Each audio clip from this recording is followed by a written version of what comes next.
So, for this one, I was going to go on sort of another discussion point. By the way, if this logo here causes any issues in sort of, licensing or whatever, YouTube is officially broken. And trust me, I want to get on to a couple of issues, but I want to spend more time thinking on them. But mainly, two things more important really have cropped up. One is big sales, and two is charity.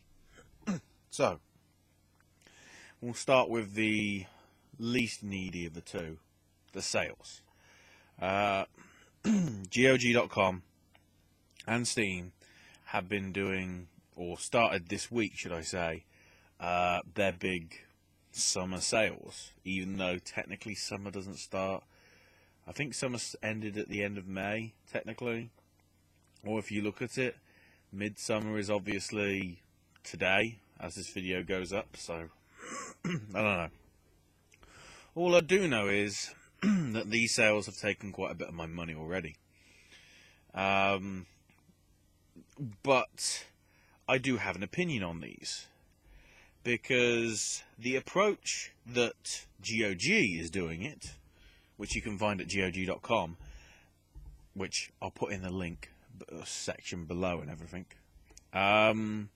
they're doing it with a mix of indie things that are released for very cheap, such as I'm currently recording, there's flash sales on E for Meteor Hunter, which only came out a few years ago, but it's a game you should really go and pick up. It's only $2.49 on GOG, which I think is a good deal. Then you've got slightly older games like Brütal Legend, currently on sale as I'm looking at it for about $3. You've got the original Far Cry's 1 and 2 on sale on and off throughout the whole duration of the sale, which I think finishes on the 30th, which you'll be sick of me saying that. But then there's also a mix of certainly newer ones. One of the ones that's been very popular so far has been, I think, Outlast for $5 instead of $15, which is one of the probably the most popular games probably of this year in terms of its release. Or is that? Well, I think Outlast actually came out just late last year, but certainly it's within about 12 months of its release. So, in that essence, it's new. To that extent, even Meteor Hunter falls in the same sort of area. So, I like the fact that it's a mix of new and old, but because most of the new are indie developers, they're getting a lot of attention from this, and a lot of people are interested in their product and getting a good deal out of it. Okay, you have got the big ones like Ubisoft and their Assassin's Creed and Far Cry stuff, and then you got the Brütal Legend stuff, but overall, it's mostly the small games that are actually getting the most attention. And Leisure Suit Larry. You know, stuff like that. They even, a few days back, gave away Mag Runner for free, which I now have. I took advantage of it. I wouldn't be surprised if they actually put another one in. So yeah, GOG.com if you want to check that out. The bigger one, because it's the one that most people know about more, is the Steam sale. Started on Thursday, goes all the way on through to the 30th. They've got some like summer adventure thing going on at the same time. I don't know what that means. All I know is that I'm one team. I can't remember what it is, but there's supposed to be some whole thing like the winning team that day, 30 randomly picked people get free games on their wish lists. And looking at it at the minute, if you're on Team Purple, good for you, because I'm not. that I will sort of tell you. So, but you don't even get a choice on what team you get. It's just randomly picked. But I want to focus on the Steam sale for. Okay, they are promoting some good indie games, like as I'm watching, it's the first day, and Democracy 3 is 66% off, and Don't Starve is 75% off. But I've got no problem with really them and actually being put on an equal plane with the big games like Far Cry 3 and DayZ and Witcher 2. Yeah, isn't that ironic? Witcher 2, a game developed by the same people that run GOG, is on sale on Steam but not on GOG. Unless something's happening. I don't know. But the main problem I have here in terms of this is, well, the idea of games that don't exist or games that aren't proper games.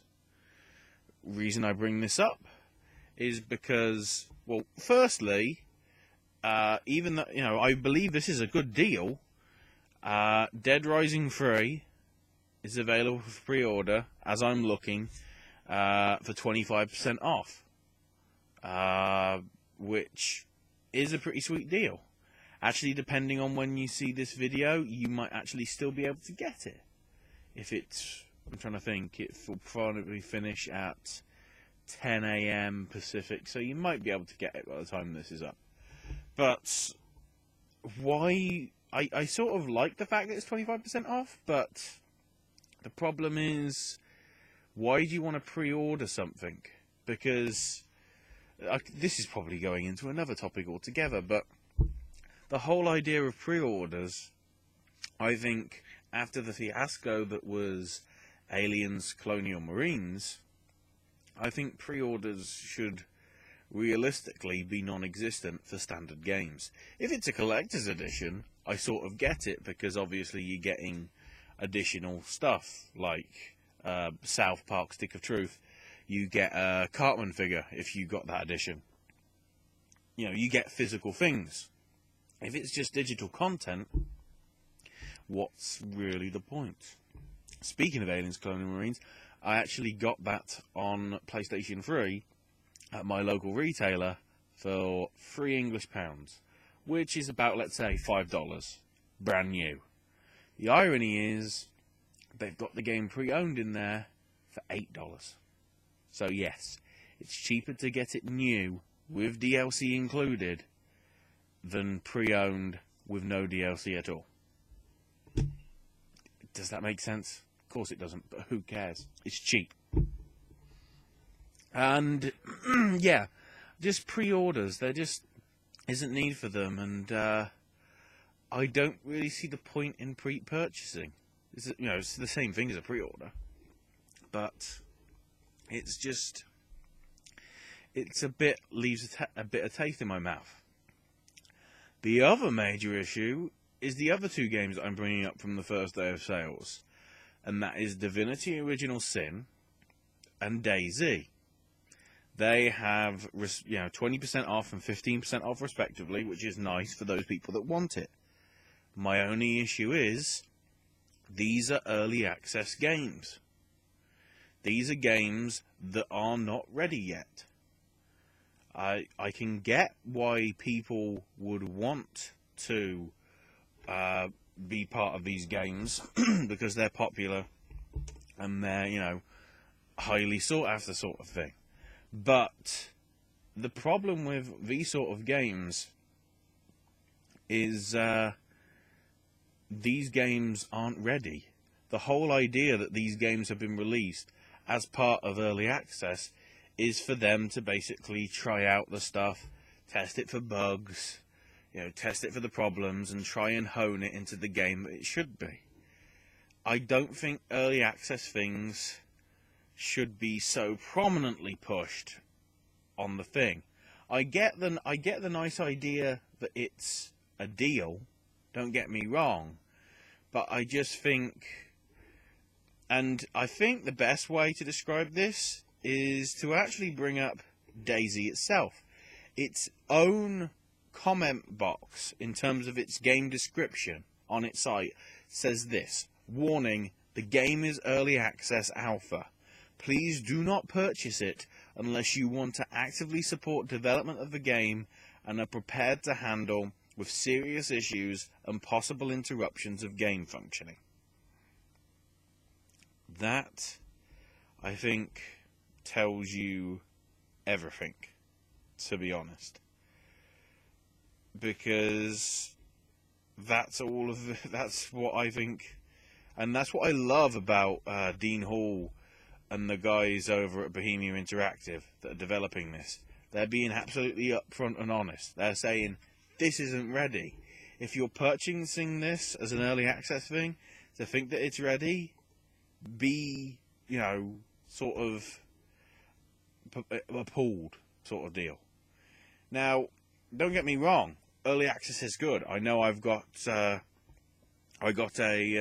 code, thanks to the people at Mastertronic Games, for Tango Fiesta, which is an early access. And also Orbitalis. And they're good games. And certainly when they came out, they had like I think a 20 or 25% discount at launch. Which I get because you're trying to test the base and everything. But they are differently priced games.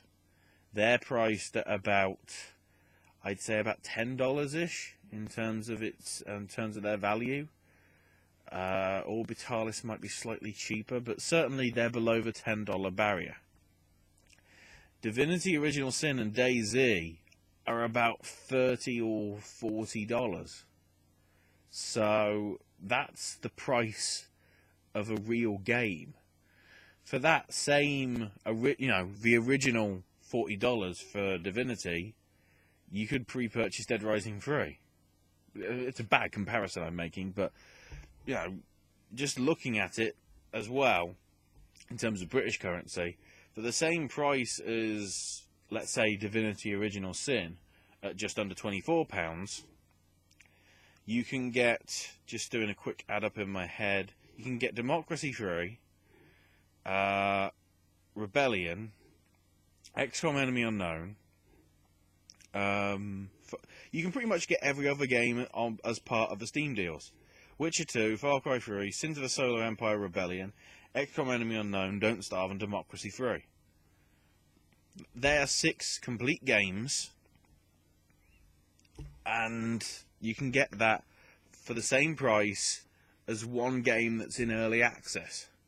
And that's what I think the real purpose, and that's why I think GOG's done it very well, is it shouldn't just be about games that aren't ready yet. The main focus should be those games that people may not have had and want to get the chance to have. I remember with the last, I don't know if it was the last sale at summer or the last sale around Christmas time, but I got the whole GTA package, which annoyingly didn't include GTA 1, 2 or the London one, which it could have done at one point. But anyway, regardless, I also got the Half-Life complete set, which I think, is all the Half-Life games, Portal 1 and 2, the Counter-Strike games, just all that. And I think even them, at that price, they would have been about the same price as that one Divinity game. Think about the content that you're getting for the entire Half-Life series, which is about 8 or 9 games, plus the Portal games, plus Counter-Strike, plus Team Fortress 1, and 2. There's just a lot of stuff there. And to be honest, I think that's what the Steam sales are for. It's for those absolute bargains, rather than here's a discount for early access, because you get that anyway. That's the real reason. And I know they're trying to diversify, but I'll tell you what, Valve, give us a bargain. Let us actually have the Steam machines this year. I don't even care if they're ready. They're basically PCs. I have a PC. Just do it. It's easier, isn't it? Come on. Anyway, to more important matters regarding that. Yeah, that's just poppycock and all that. The most important thing is this. GDQ 2014. Summer Games Done Quick. The charity stream helping benefit, or raising money, should I say, for Doctors Without Borders, Médecins Sans Frontières, that help out in war zones, natural disasters, areas of poverty. You name it, Médecins Sans Frontières, Doctors Without Borders are more than likely there. And I think the best way to talk about this is to me actually to go through what they're doing. So, from this Sunday at 2 p.m. Eastern, 11 a.m. Pacific, for pretty much an entire week, are basically back-to-back streaming. I don't know how many games it is in total. I'd say it's about at least 100. And yeah, they're really doing wonderful stuff. I mean, the last one that they did, Awesome Games Done Quick, that they always do traditionally sort of very early in the start of a year, first or second week in January, they raised over $1 million, which went to the Prevent Cancer Foundation. Summer Games Done Quick always traditionally goes to the Doctors Without Borders charity. So there's also a lot of prizes on offer. I know there's quite a lot of perlers. There's quite a lot of gift sets. There's also, in terms of some special prizes, there is a signed copy of the Orange Box signed by a lot of people from Valve, including, I think, Gabe Newell. There's even donation goals for consoles. There is a Wii U with Mario and Nintendo Land, I think, that's going with one of the runs, and also a 3DS XL with Legend of Zelda, I think, bundled in, the gold one. I'm not entirely sure, but they're giving away games, they're giving away perlers, they're giving away a whole load of stuff, all for $5 or $10 or $20 or $25 donation goals. So if anything, they're some of the sweeter prizes to go for. Okay, you're not guaranteed to get it, but in the end, you're helping charity, so surely that's the better thing. You might get a prize from it, you might not, but Doctors Without Borders need the funding, and you can provide it. Just looking through the list of the games, they start off with Super Mario 3D World, which I'm pretty sure that is the one on the Wii U, so we're starting off pretty damn new. So then we've got some Crash Bandicoot, some Ape Escape, Super Monkey Ball 2. There's a little block of Donkey Kong and Kirby games.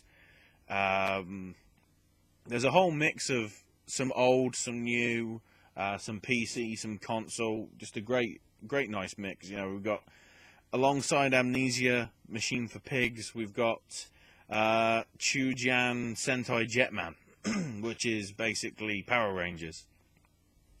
There's some Disney games, so Castle of Illusion starring Mickey Mouse on the Sega Master System. There's some Sonic games being played. There's a Mega Man series. There's a playing through of Resident Evil 2. Some Sly Cooper. Super Meat Boy, which is always nice. Also, just to say as well, there are also incentives actually for certain projects, certainly. So for Super Meat Boy, it's like there is an incentive for doing one of the worlds in Super Meat Boy blindfolded, which is a little crazy in theory, but these guys can do it. There's some Castlevania playthrough as well in there. There's some Guacamelee, there's some Bastion, Dust and Elysian Tale, Outlast will be played. There is an incentive for all chapters, so I guess that includes the DLC, I'm not sure. Monty on the Run, pretty old game. right alongside Mad World for the Wii. Pretty relatively new game, should I say. Just having a quick look through Double Dragon Advance and Battletoads Double Dragon, Turtles in Time, Octodad, GTA 2, Duke Nukem 2, SSX 3, Tony Hawk's 1 and 3, New Super Mario and Luigi U, GoldenEye, Zelda Oracles of Seasons, Doom 64, the original Halo, Dishonored, Fallout 3, Rayman Legends, which is pretty damn... I love that game.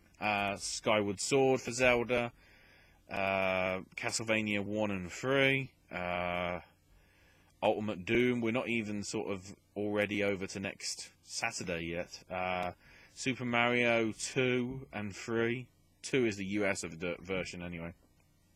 Metroid Prime 1 or 2. Metroid Fusion.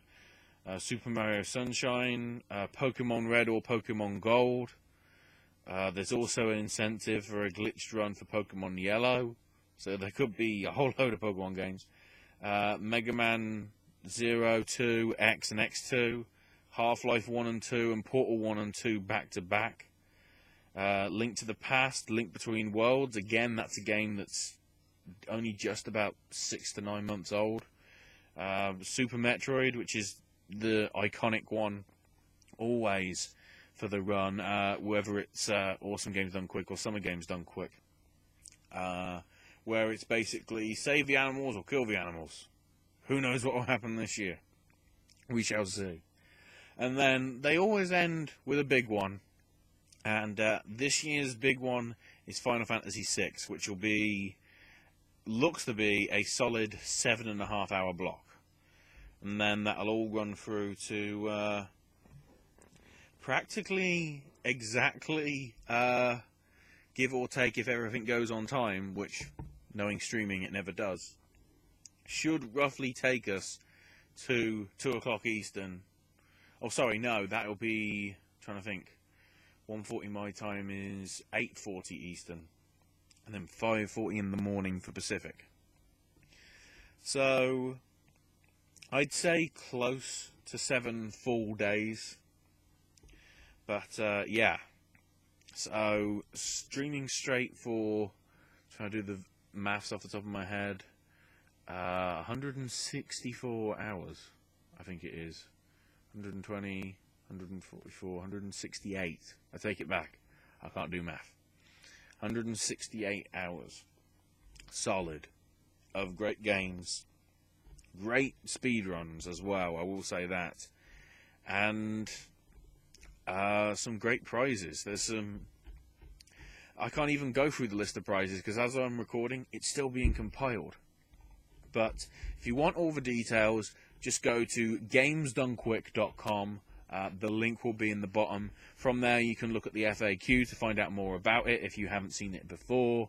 You can also see the schedule to see what's coming up in case you want to plan your sleep patterns, to say, I really want to see Half-Life, I've got to be up at this time for my area, because the website automatically works out your area and converts the times for you, so you don't have to do it in your head yourself.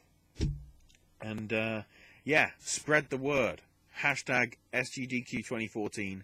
Spread it like wildfire. Just spread it. Tell your friends, tell your enemies, tell the enemies of the enemies, I don't know. I lost track, but anyway, this is what matters. Way more than me ranting about HD games and YouTube Let's Play rights. Because don't worry, Philfish, I won't have forgotten by next week. I won't have forgotten.